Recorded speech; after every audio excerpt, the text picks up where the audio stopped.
आपल्या गड्याची जो मालक करतोय त्या मालकाचं दास्यत्व करायचं आणि मालकानं बी मोकार गडी सांभाळायची नाही बरं का, मोकार जनावर पण सांभाळायची नाही. आगा वृषभावर उता उडे, फक्त अर्थ सांगणार नाही, तुम्ही समजून घ्या. तया वृषभाची वैरणीशी जोडे, आखाद्याची तोडेल वट पोट्याचे. बैल जर बैलाशी शहाणपणा करीत असेल तर शहाण्या मालकानं दुपारची हिरवी वैरण त्याची बंद करायची आणि दगड टेकून उभाटे आऊत आणायचं. तिसऱ्या दिवशी बैल शेपूटवरी करून आऊत ओढतोय. तर खराब काम करणारे माणसं पटकन मंठ्याच्या बाजारात इकायची, म्हणजे सोडून द्यायचे. मी या मताचा माणूस आहे. मालकानं बी पांचट गडी नाही सांभाळले पाहिजे. कधी कधी आपण दूध काढायचं, 10-15 गायी आलेल्या आहेत, नका लय मोठं निघणं, पण आपल्या चहापुरतं निघावं ना. 15 गायी आल्या, वासरू बांधलेले, गायीच्या काशीत दूध आहे, वासराला सोडीनत म्हणून त्याला पिता येणं आणि याला काढता येणं म्हणून हे काळाचे 8 वासायले. म्हणजे वासरात आणि याच्यात काय फरक आहे? अरे तू यापुरतं तर तुला काढता यावं ना. याचं नाव मालक असतं, याचं नाव मालक. ज्या क्षेत्रात जाताना त्या क्षेत्रातला माणसानं राजा व्हावं. ज्याला शेती करायची त्यानं शेतीतला राजा व्हावं. ज्याला परमार्थात याचं त्यानं परमार्थात अपूर्ण राहिलंच नाही पाहिजे. कारण समोर बसलेला माणूस किती विद्वान असेल हरिबुवा हे सांगता येत नाही. म्हणून गप्पा हानीत असताना जरा हिशोबात बोललं पाहिजे. विठाला विठाला विठाला.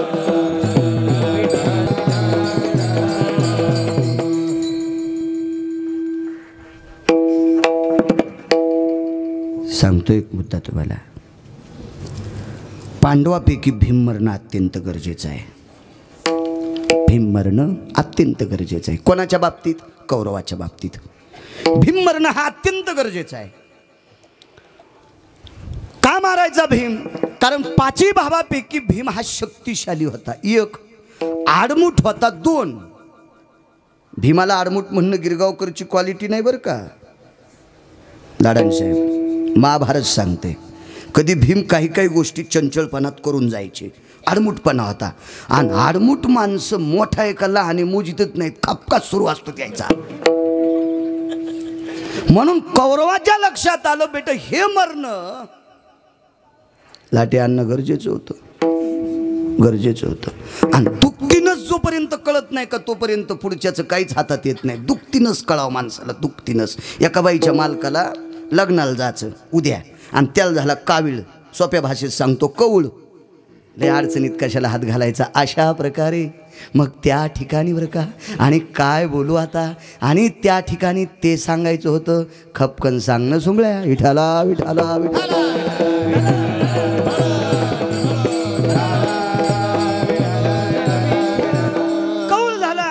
आणि कौल झालेल्या माणसाला तेलकट पदार्थ वर्ज्य असतात. नवनीत ज्वराते विक.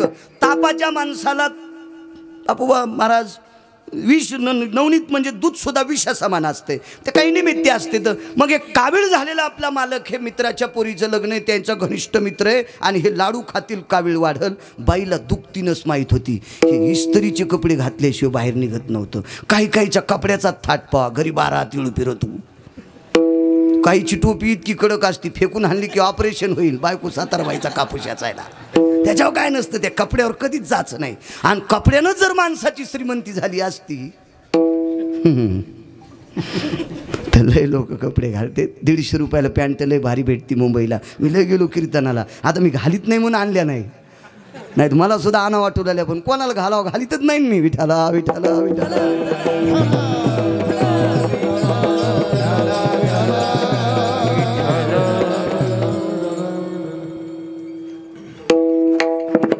इस्त्री केल्या कपड्याला, असं चुंबळ केली त्याची, आणि टोप्या अशा बिस्किटावानी चुरा केल्या. त्या साबुदाण्याचं पाणी असतं ना त्याला बाप्पा तुम्हाला नाही म्हणालो नाही, जवळ नाही पेटावा हाय नाही ना. अशा त्या चुरा केल्या. जेवण घेऊन झालं, धोत्र घेतलं, शर्ट घेऊन ये. ती म्हणली कुठे ठेवलेत? कपाटात आहेत. ती गेली तिने चुंबळीच घेऊन आली. हे माझे शर्ट कोण चुरगाळले? पोरानं. कुठे पोरग? शाळेत. चुरगाळले कोणी? येईन. आणि हिला त्यानं सांगितलं नाही, पण चुरगाळली हिनं. आल्यावर सोय पाहतो त्याची. माईन जातानाच सांगितलं होतं गावातच तुझी मावशी आज मुक्काम तिथंच कर. ते म्हणलं आई आपल्या घरी काऊन नको? तुझे बाबा तुला मारणार आहेत. कस काय मारतील? 99% मार्क पडलेत मला. मार्क चुलीत घाल मेले. ते ह्या बाबाचे कपडे म्या चुरगाळले तर आणि तू चुरगाळल्या मला कसे हाणते मोकाड्या बस ना. हे सगळं नाटक केलंय पोरग मावशीची तर मुक्काबाला. 3 दिवसाच्या नंतर ते मित्र आला. का रे म्हणे तुझ्या 4 पोरीच्या लग्नाला मी आलो. दुखतीनच सांगतोय आणि मला एकुलती एक मुलगी निदान अक्षदा टाकायला तरी याचं असतं. तुला माहिती आहे म्हणला मी कपडे चांगले घातल्याशिवाय कुठं जात नाही. मग तुझे कपडे कोणी खराब केले? आमच्या पोट्ट्यानं. आता बाईला माहीत होतं 3 दिवसाच्या नंतर मालकाचा राग कमी होत असतो. कोण्या बी बरं का नवीन 1-2 दिवस राग होत असते. 2-3 दिवसाला त्याचा पोतरा होत असतो. मालक कोणता बी असू द्या किती बी कडं घरी आठरत असते. तू चुरगाळले होते. आता मित्रा देखतं कशी मारावं. काय चुरगाळले मला सांगा. तुम्हाला कावीळ सांगितलं का नाही? मग तुम्ही मित्राच्या लग्नात 2-3 बुंदीचे लाडू खाल्ले असते का नाही? हो. तुम्ही ऐकलं असतात का कोणाचं? नाही. मग तुम्ही कशानं ऐकलात माहिती आहे? कपडे चुरगाळल्यामुळं. मला तुमची दुखतीनच माहीत होती. काय माहीत होतं तिला? हे भारीचे कपडे घातल्याशिवाय भेट जातच नव्हतं. बायकोला दुखतीनच माहीत होती म्हणून काविळातून मालकाला वाचिलं.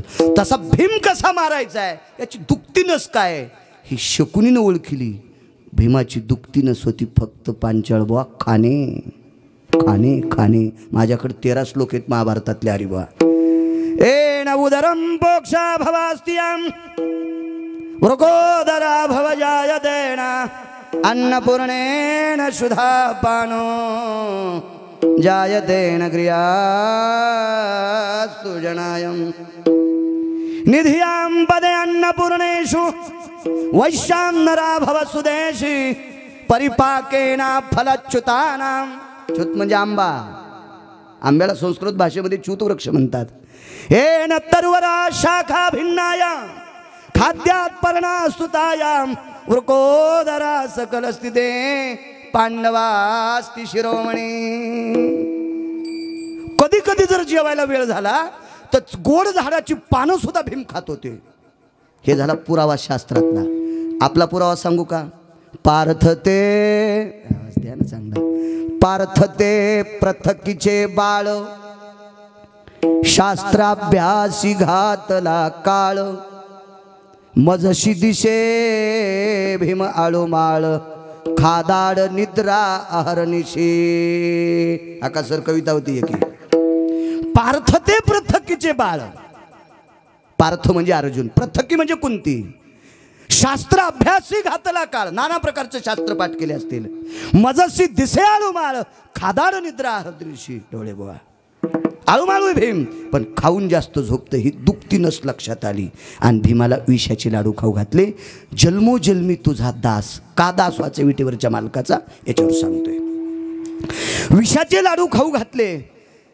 त्या विषाचा प्रादुर्भाव भीमावर झाला. दोरीनं हातपाय बांधले आणि समुद्रात भीमाला टाकून दिलं. 4 नंबरचं विष टाकलं होतं. पौराणिक इतिहास सांगतोय.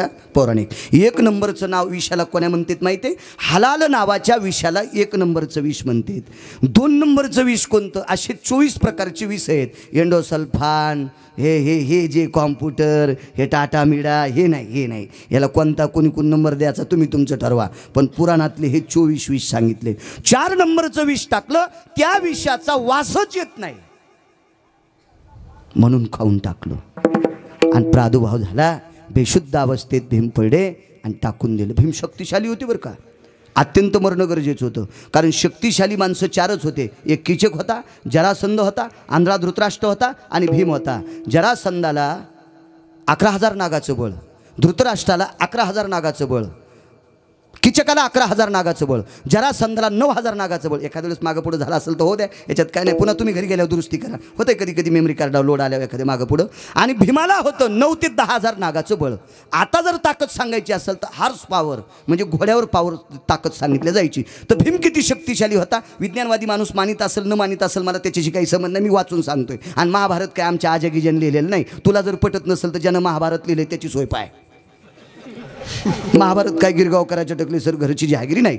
हा भीमाची ताकद किती होती. रेल्वे स्टेशनहून एक कालावंशी होती. आता इथे सुपरफास्ट गाडी जाणार आहे. कृपया प्रवाशांनी प्लॅटफॉर्मच्या दूर उभं राहावा. अति वेगात नाही कोड्यांना गाडी जाती पण प्लॅटफॉर्मवरची पत्र पडत आहेत का?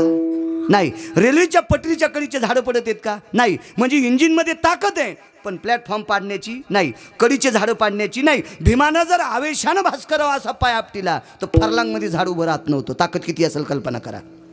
ही भीमाची शक्ती होती. याच्या पलीकडचा विषय सांगतो. लपंडाव 3 प्रकारचा असतो. 6 प्रकारचा लपंडाव आहे, त्याच्यातला 3 प्रकारचा सांगतो. अडचणीत एक खेळतात, झाडावर एक खेळतात, पाण्यावर एक खेळतात. मी खेळला अजून कोणताच नाही, फक्त वाचिलाय. 6 प्रकारचे, पण ते 3 दुसऱ्या कीर्तनात सांगू. जर पुढच्या वर्षी बलिलं तर मला आवडतं तर पुन्हा येईल. विठाला विठाला विठाला.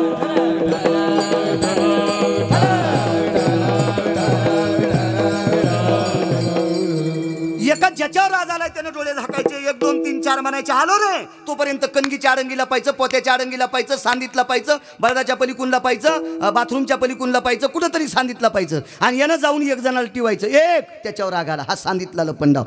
पाण्यातला लपंडाव, ज्याच्यावर राज आलाय त्यानं कडेला उभं राहायचं, ज्यांच्यावर राज नाही त्यानं पाण्यात बुडी मारायची. आणि यानं पाण्यात बुडी मारून 1 जणाला धरायचं. 1 नंबरचा हा रास्त्याच्यावर, हा पाण्यातला लपंडाव. झाडातला लपंडाव, ज्याच्यावर राग जळाजे त्यानं खाली उभं राहायचं, ज्यांच्यावर राज नाही त्याने वरी फांद्यावर जायचं. 1 2 3 4 5 म्हणायचं आणि त्यानं झाडाचा बुंथा रेंगून वरी जायचं. तोपर्यंत हा ज्या फांदीवर जाईन त्या फांदीवर त्यानं तिकडे उडी हाणायचं. आणि वरच्या फांदीवरल्यानं येणं उडी हाणत असताना शेंडी पकडायची. ही पराकाष्ठा भीमाची करीत होते. कोण? कौरव. भीमाची शेंडी तुटली. धर्माला सांगितलं काय करावं? अरे नको, ते भाऊ येत आपले, तुझ्यात फार मोठी ताकद आहे. विटीवरच्या मालकाला म्हणजे द्वारकाधीश कृष्ण परमात्म्याला सांगितलं, देवा माझी शेंडी उपटिली शकुनीनं, काय करायचं?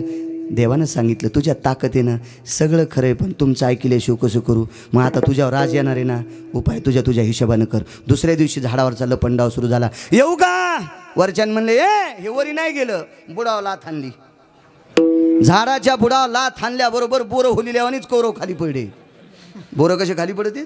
असे कौरव खाली पडले, कौरव खाली पडले. म्हणून भीम मरणं गरजेचा होता. भुक्तीनंच लक्षात घेतली. 4 नंबरचं विष टाकलं. विषाची पिटीवरच्या मालकाचाच का दास वाचय याच्यावर सांगतोय. आणि पाण्यात टाकलं. धर्माच्या कानावर वार्ता गेली. आपल्या भावाला विष खाऊ घातलंय आणि पाण्यामध्ये भीमाला टाकलंय. भीम आता मृत्यू पावणार. विटेवरच्या मालकाला माझ्या कृष्ण परमात्म्याला बोलून घेतलं. धर्माच्या डोळ्यात पाणी, अर्जुनाच्या डोळ्यात पाणी, नकुल सहदेवाच्या डोळ्यात पाणी. कृष्ण परमात्म्याने विटेवरच्या मालकाने विचारलं, तुम्ही का रडता? भीम मृत्यूचे शेवटचे श्वास मोजतोय. माझा एक प्रश्न आहे देवा. 2 प्रश्न विचारले धर्मानं. ऐकून घ्या प्रश्न कोणते होते. आवाज करावा मोठा, देव चांगलं करीन तुमचं. करा करा करा. 2 प्रश्न विचारले. देवा आम्ही 5 भाऊ मेल्याच्या नंतर द्रौपदीच्या कपाळावरचं कुंकू पुसल्या. भगवान म्हणले जाणार. तुम्ही 5 ज्या दिवशी मरतान त्या दिवशी द्रौपदीच्या कपाळावरचं कुंकू पुसल्या जाणार. 1 उत्तर मिळालं. देवा आमच्या 5 जणांपैकी 1 मेल्याच्या नंतर आता द्रौपदीच्या कपाळावरचं कुंकू. भगवान म्हणले तरी पुसल्या जाणार. कारण पती किती आहेत तिला? 5 5 5. सामान्य नव्हती द्रौपदी. महाभारतातून द्रौपदी जर बाजूला काढली ना तर महाभारत शून्य. पण त्या द्रौपदीच्या सुद्धा विरोधात काही पांचट बोलत आहेत. विठाला विठाला विठाला विठाला.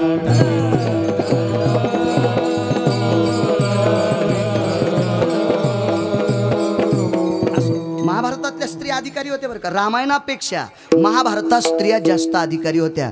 कुंतीची दाशी होती, तिचं नाव होतं नाना बोराडे नाना धात्री. काय बरोबर आहे ना? धात्री कुंतीची दाशी होती. आणि कुंती एके दिवशी कोणतं फूल? क्या बात आहे वा. सुवर्ण चंपक नावाचं फूल कुंती एके दिवशी सुंगीत होती. महाभारतातल्या बायका किती अधिकारी होत्या याच्यावर सांगतोय. म्हणून तर संतांनी त्या स्त्रियांचं वर्णन करत असतानाच कुलवान स्त्रिया म्हणलंय. ज्या घरी कुलस्त्रिया राज्य राणी व संपत्ती, या भारताच्या स्त्रिया. म्हणून तिथून प्रबोधनाचा स्थितकाल आलेला आहे. हे तुमच्यावरलं फार मोठं आहे. ती धात्री नावाची कुंतीची दाशी आणि कुंती सुवर्ण चंपकाचं फुल सुंगीत होती. या सुवर्ण चंपकाच्या फुलामध्ये 23 गंध आहेत. 23 गंध. गंध म्हणजे श्वास. त्याच्यातला एक गंध आहे मृत्युगंध. मृत्यू चुकून बोललो. मृत्युगंध. एका पाकळीचे नि भये, मृत्युगंधाचे नि सोये, द्विगंधाची लाघवे लवणाश्रिता. दुसरा गंध लवणाश्रित म्हणजे लोणचं. तिसरा गंध सांगू, आगा सारवलिया भिंती जने तया मृत्तिकेची सुगंधुकेने. हे त्रिपाकळीची लेणे सुवर्ण चंपका. बस झाले 3च. आता जास्त कशाला ऐकायचं, पुन्हा विसरून जातील. हा, एक गंध कोणता होता?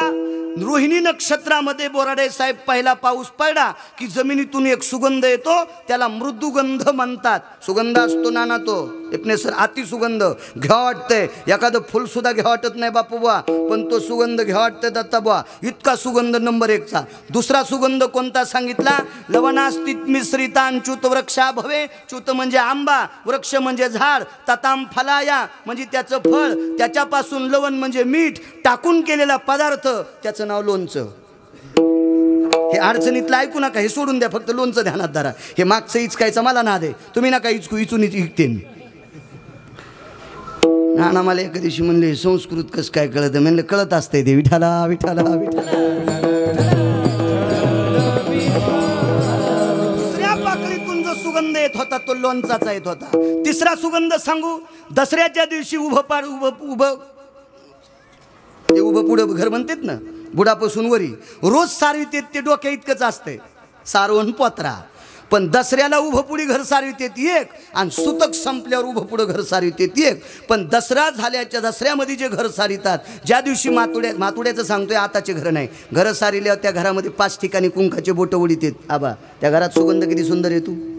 हा, ते एक सुगंध त्याच्यात होता. पाकळ्या किती होत्या पुन्हा दुसऱ्या कीर्तनात सांगल. आता हे सुगंध जास्त कोणाला आवडत माहिती आहे? गर्भकाला भव कामिनी स्थिताया पुत्र रत्न भव कन्याजने आदिष्ठिता भव संग काला स्थित कामिनी भवन जय स्थितो मंगला भव स्थित प्रणिना पुरुषा संग भव जायंतेना वासना भवति तत्रिताजिनाया पुत्र भवंती निसगज्जनो. हे सुगंध गरोदर स्त्रीला आवडत असतात. आणि कुंती ही जेवणाला भुकाळ होती, ती लवकर म्हणायची स्वयंपाक झाला का. पण हे सुवर्ण चंपक, बायका किती विद्वान होते याच्यावर सांगताय. मी बाजूला सरकलो हे ध्यानात ठेवा. मी पुन्हा येणारे जन्मोजन्मी तुझा दास. मला ना दे कट हाणायचा, पण उलथू देत नाही. मला दुसऱ्यानं कट हाणल्यामुळं मी चुरा झालतो, नाही तर मी नव्हतं चटक. मी जर चालवायला असतो तर अपघात नसता झाला. विठाला विठाला विठाला.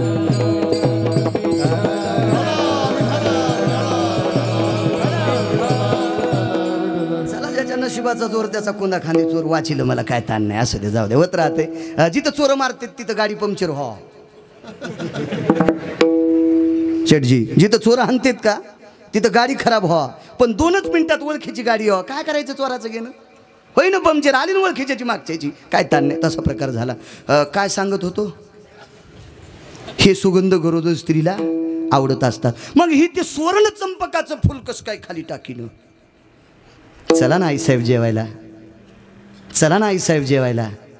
खाली बसली आणि चेहऱ्याकडे बघितलं आणि कुंतीला काय म्हणली? धात्री नावाची दासी, नाना आईसाहेब मी तुमच्या भाकरी खाते, पण एक सांगू का, तुमच्या पोटात गर्भ आहे. कुंती म्हणली तो तरच फोडीन तू. ती म्हणली मी आज्ञा घेऊन तुम्हाला सांगते, गर्भ तुमच्या पोटात आहे. हे फुल त्याच्याशिवाय तुम्ही ओढूच शकत नाही. जगातली कुठलीच गायनिक पदवी केलेली डॉक्टरीन इथं दम धरू शकत नाही. जगातला कोणताच गायनिक DGO काहीतरी असतं ना, स्त्रीरोग तज्ज्ञ, तो डॉक्टर धात्रीपाशी दम धरीत नव्हता. की नुसतं तिनं चेहरा पाहिल्यावर सांगितलं होतं 6 महिन्याचा गर्भ पोटात आहे. आपल्याला मशीनवर टेस्ट करावं लागते. बाया किती विद्वान असतील कल्पना करा. बायका नाना अध्यात्मज्ञानाचं ज्ञान सांगणारी एक कुंतीची दासी होती, तिचं नाव होतं कांतीप्रिया.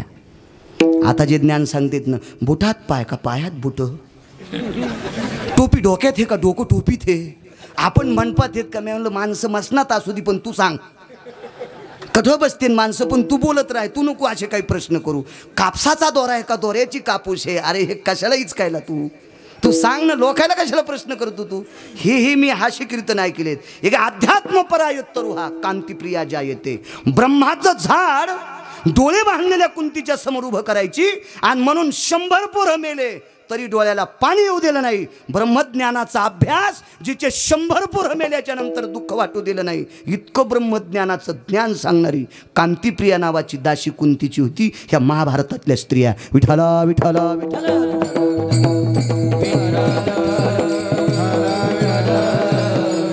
मला वाचा वाटते बरं का. आमची पोरायची माय म्हणली, माय कहा पुस्तकात तोंड पुस्तकात तोंड. आता मी ऐकून घेतलं, फुरसानाचं ऐकावं लागत असतं, विलाद नसतो त्याला. काय करता, आपल्याला जर हे ऐकायचंच नव्हतं तर लग्न करायचं नव्हतं. मागणं पुढं फुफुटा उडा. आता बायकाचं ऐकावंच लागेल ना. ती म्हणते माय कहा पुस्तकात तोंड, कहा पुस्तकात तोंड. मला एके दिवशी राग आला. मी म्हणलं मोह तोंड पुस्तकात हे म्हणून तू घरी येस. मोह ज्या दिवशी पुस्तकातलं तोंड निघून जाईन त्या दिवशी तू ह्याजवळ एक कोयतं माझ्याजवळ कोयतं चला ऊस तोडायला.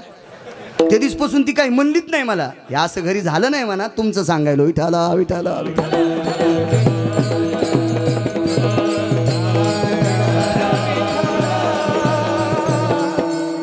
हुशार हुशार बायका असतात. चला देवाला प्रश्न केला, पाची मेल्याच्या नंतर द्रौपदीच्या कपाळावरचा आनंदी आपा कुंकू जाणार, करवा शेठ जाणार. आणि एक जरी पती मेला तर मोरे साहेब कुंकू जाणार. म्हणून आम्ही रडतो देवा, आम्ही चौघ जिवंत असताना, पती जिवंत असताना बायको विधवा पाहणं. राजेंद्र काका किती शोकांतिक आहे. माणूस मेल्याच्या नंतर बाई विधवा होत असते, पण पती जिवंत असताना शिवाजी बाबा बाईच्या कपाळावर बुका लागला. हे किती चुकीची गोष्ट आहे, किती चुकीची गोष्ट आहे. विटेवरचा मालकही रडू लागला. जन्मोजन्मी तुझा दासा, रडू लागले मालक. धर्माने विचारलं देवा तुम्ही का रडता? ज्या बहिणीला घाम येऊ नये म्हणून सूर्याला छत्री धरायला लाईत होतो, ज्या द्रौपदीला घाम येऊ नये म्हणून मी सूर्यनारायणाला मी माझ्या बहिणीच्या डोक्यावर उन्हात छत्री धरायला लाईत होतो, आज त्या बहिणीच्या कपडावर बुक्का लागणार. विटेवरच्या मालकाला काय किंमत आहे, द्वारकाधीशाला काय किंमत आहे. समुद्राच्या तीरावर मालक हजर. पायातला काटा कशाने काढीत होते? काट्यानं. विष कशाने उतरत असते? विषानं. डॉक्टर बोराडे साहेब कुत्रं चावलेल्या माणसाला इंजेक्शन देतात. ते कुत्र्याचेच जंतू असतात पण मेलेले, रॅबीजच म्हणतात का त्याला, मेलेले. मेलेले कशामुळं? हे मेलेले त्याच्या अंगात घालायचे म्हणजे त्याच्या पेशी त्याच्यावर फाईट करतात. हा प्रॅक्टिस होती त्या पेशीला. थडाथड थडाथड. मी डॉक्टरही झालो असतो बरं का, पण 7वी शिकलो त्याच्यामुळं मला काय ताण नाही. लय मोठ्या डॉक्टर इतका पगार पडायला ना, मी कशाला ताण घेऊ. विठाला विठाला विठाला विठाला.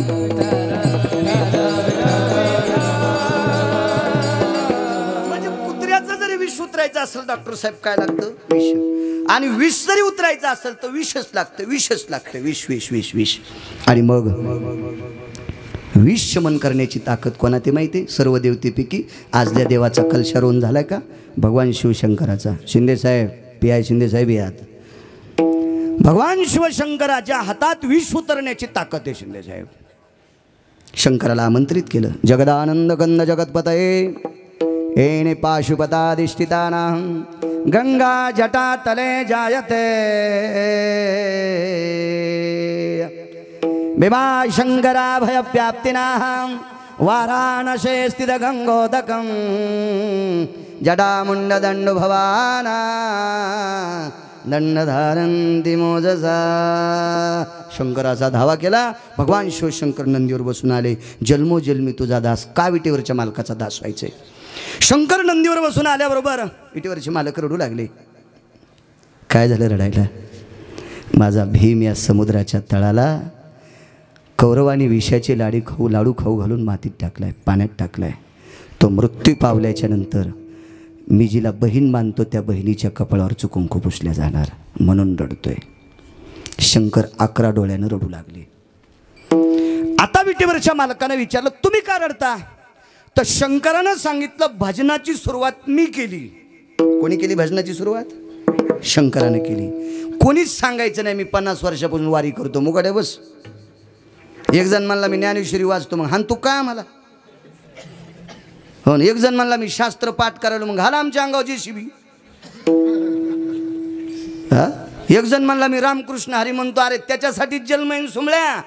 त्या विटेवरच्या मालकाचं सांग ना, त्यानं शरीरी भजन करण्याकरता दिले. काही पांचटपणा सांगतो तू. भजन सुरू केलं शंकरानं. मग मी भजनाची सुरुवात केलेली ही परंपरा पांडवांनी वनवासात सुद्धा टिकवली. काही म्हणायचं येडेवानी, काही बी. बेल वाया गेले ग बाय बाय तिकडच घसरून मी या. अरे त्या शंकराचं अधिष्ठान काय? कोण आहे शिवजी? ज्याच्यापासून स्वराच्या पूर्ण धारयंत्र. तुम्ही तर गायक आहात. हो गायक आहात तुम्ही सगळे माणसं. ज्याच्या डमरूपासून स्वराज्य संधान पूर्ण निर्माण होते त्याचा हा पांचटपणा नकोय. इतका खाली अन्न नकोय आपला देव. मूर्खपणाचं टोक आहे. काही नाही म्हणायला पाहिजे, काही बी नाही म्हणायला पाहिजे. शास्त्रोक्त म्हणावा. शास्त्रोक्त. टाळ वाजता मृदंग रंगला भजनात पांडुरंग दिदी तेरा देवर दिवाना. पंढरी जावो, आवाज द्यावो गोड. पंढरी जावो प्रेमान नाहो झाला पंढरी संताचा मेळ, वाजे मृदंग टाळ, वरी ढगाला लागली, गेलन भजन मातीत सगळं, वैकुंठवाशी नामनिष्ठ खणेपुरीकर बाबा होऊन गेले.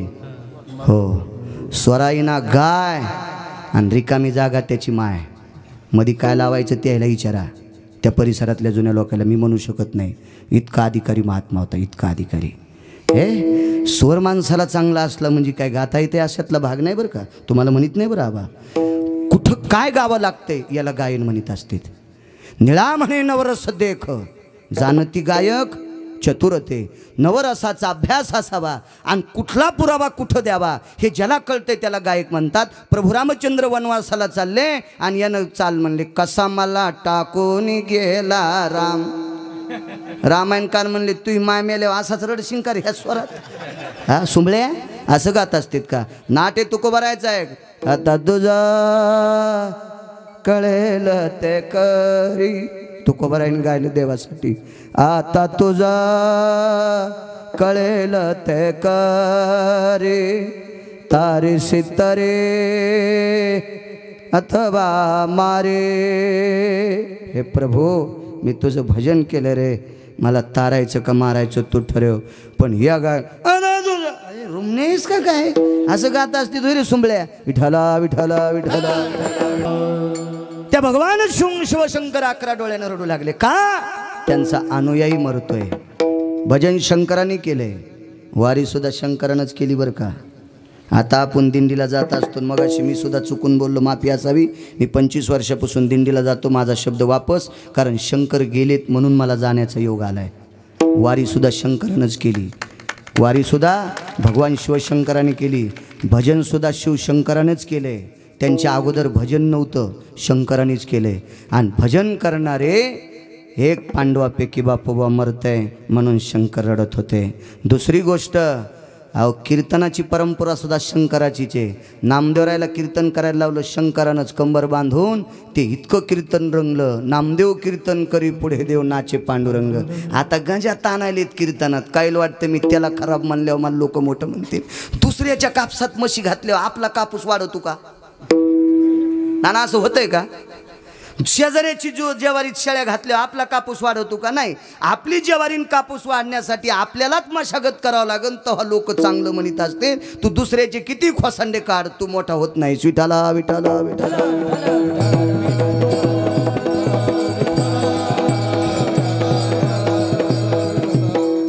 भगवान शिवशंकर रडू लागले. दोघांनी एकमेकाचे डोळे पुसले आणि सांगितलं, आता भीमाला वाचवायचे, विष शमन करण्याची ताकद शंकरात. जन्मोजन्मी तुझा दास, आता पुरावा येईल आपल्याकडं. मला काय नाही, हे उद्या सकाळपासून सांगता येते पहिलंच कडवं. काय काय नाही त्याचं, काय नाही. लय मोठे पैसे खिशात असल्यावर भाव करायचा नाही. द्या क्विंटलभर गुळ. 10 रुपये खिशात असल्यावर भाव करायची भीती वाटते. त्यांना सांगावं 60 रुपये किलो, थोतरीत आणल्यासारखं होईल ना, ते अवघड असते. मी विद्वाने असं म्हणत नाही बरं का. तुमच्या डोळ्यातून मिळालेल्या आशीर्वादावर गिरगावकर बोलते. ह्या मंडपाच्या बाजूला गेलं की येड्या बाळ्यात आणि गिरगावकरात काहीच फरक नाही. विठाला विठाला विठाला.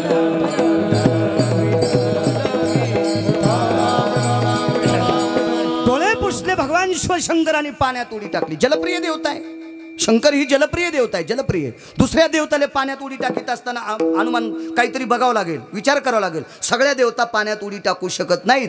तुकोबारायचा गाथा वाचण्यासाठी लक्ष्मीला पाण्यात जाण्यासाठी जलदेवतेच्या रूपात जावं लागलं.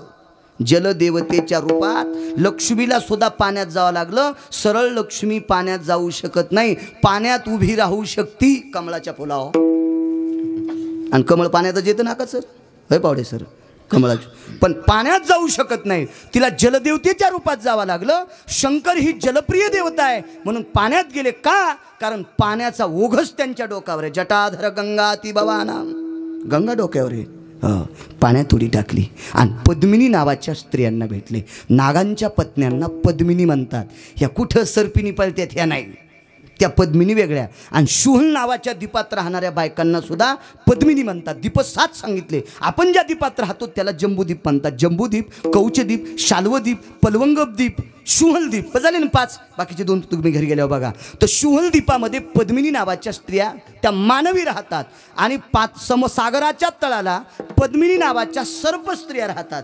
त्या सर्प पद्मिनींना विनंती केली, तुमचे मालक कुठे आहेत? ते चाऱ्याकरता निघून गेले. अगं मालकांना आल्यावर सांगा, याच तळ्याच्या पाण्याच्या कडे तळाला भीम नावाची एक व्यक्ती, पांडवांचा भाऊ, त्याला विषाचे लाडू कौरवानं खाऊ घातले. तुमच्या मालकाला म्हणून त्याचं विष शमन करा. मग हे सर्व सर्प आले आणि त्या सर्पाने भीमाला चावा घेतला.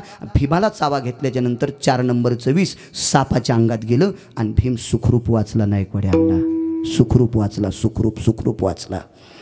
आणि मग भीमाला भगवान शंकराने 16 तासाच्या नंतर वरी आणलं. आका तीड मात्रेचे निभवे प्रभास्थित आभास लवे, 8 प्रहारा माझारी पावे एकाम मध्यास्थिती. लहाने सर, एकाम मध्यास्थिती म्हणजे 1 प्रहरण दुसरा अर्धा म्हणजे 1.5 दिवस आणि 8 प्रहराची 4 प्रहराची रात्र आणि 4 प्रहराचा दिवस. 8 प्रहराचा 1 पूर्ण दिवस होत असतो 1 प्रहर. तर ह्या 1.5 दिवसाची पराकाष्ठा भगवान शिवशंकराने मग भीमवरी आणलाय. आता 1.5 दिवसाचे तास किती? 12 तासाची रात्र आणि 12 तासाचा दिवस, 24 तासाचा 1 दिवस. मग 1.5 दिवसाचे म्हणल्यावर 16 झाले का?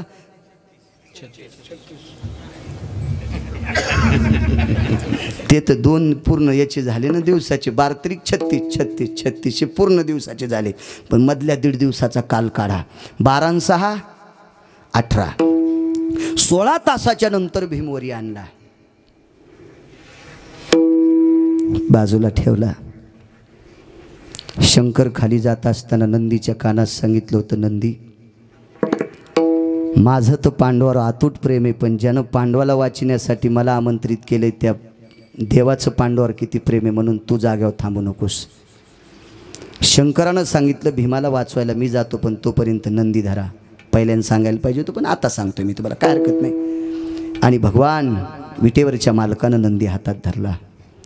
एका ठिकाणी 16 तासाचा, एका ठिकाणी 18 तासाचा पुढचा पुरावा आहे. शंकराचा संवाद विचारित असताना 2 तास गेले, म्हणजे 1.5 दिवस भगवान विटेवरच्या पांडुरंग परमात्म्याने नंदी धरला. आता याचा दुसरा पुरावा सांगतो. आगा साळुंका भाऊ स्थितेषु इथे देवाम पंचाननहा, शंकराच्या आकार असणाऱ्या पाषाणाच्या जवळ जो पाषाणाचा बैल टेकला जातो त्याला नंदी म्हणीत असतात. आणि पिंडीच्या बाजूला उभा केलेला बैलाचा आकार त्याला बैल म्हणीत असतात. शंकराच्या सानिध्यात असणाऱ्या बैलाला नंदी म्हणीत असतात आणि शंकराच्या बाजूला गेलेल्या त्याच बैलाला बैल म्हणीत असतात. हा धर्म सिद्धांत आहे. शंकर जोपर्यंत आरूढ आहेत, पाशुपता भवस्थिते आरूढा जायते मग तत्रा पाशुपता जायते पंचानना एति वृषभा सकल स्थितेषु. हे काय गांजा कसनं लिहिलं नाही. शंकर जोपर्यंत नंदी होत तोपर्यंत पाशुपता भव आरूढस्ता, सोप्या भाषेत नंदी स्थिता आणि पंचानन भवत जायते तत्राहा इति वृषभो भव. वृषभ म्हणजे बैल. मग 18 घंटे जगाच्या मालकाने बैल धरला. कोणासाठी? भीमासाठी. विटेवरच्या मालकाने शंकराने भीमाला वाचवावं, त्यांचा नंदी निघून जाऊ नये म्हणून 18 घंटे भगवान पांडुरंग परमात्म्याने कृष्ण परमात्म्याने नंदी हातात धरला. शंकर खाली गेले आणि मग भीमाला वाचवलं. याचा पुरावा बघा. 18 घंट्यामध्ये पाणी पिलं नाही 1, जेवण केलं नाही 2, लघुशंकेला गेले नाही 3, दुसऱ्या प्रक्रियेला गेले नाही 4, ब्राह्मी मुहूर्त निघून गेल्याच्या नंतर स्नान केलं नाही 6. ब्राह्मी मुहूर्त टळलं, ब्राह्मी मुहूर्त, तरी पण देवानं स्नान केलं नाही. का? भीम वाचावा. तोपर्यंत विटेवरचा मालक हातात बैल धरून होता. माझ्या तुकोबाराला विचारलं, तुम्ही पांडुरंगाचा दास का? भजन करणाऱ्या भीमानं वाचावा, तो मरू नये म्हणून माझा विटेवरचा मालक 16 घंटे बैल हातात धरून होता. जो आपल्या भजन करणाऱ्या भक्तासाठी 16 घंटे बैल हातात धरतोय. कोण मालक हे गड्यान भाकर खाऊस तर बैल धरतोय? क्वचित एखादा मालक म्हणेन तुला पगार कशाची आहे, पण तुम्हाला आणि मला कोण्या दिवशी मारायचं हे ज्याच्या हातात आहे त्याला विटेवरचा मालक म्हणतात. आणि जगाच्या मालकानं 16 घंटे भीम वाचावा याच्याकरता बैल धरलाय. एका भजन करणाऱ्या साधकाचे प्राण वाचावा म्हणून जगाच्या मालकानं 16 घंटे बैल धरून काम करावं. ही ज्या मालकात ताकद आहे त्या मालकाचा जन्मोजन्मी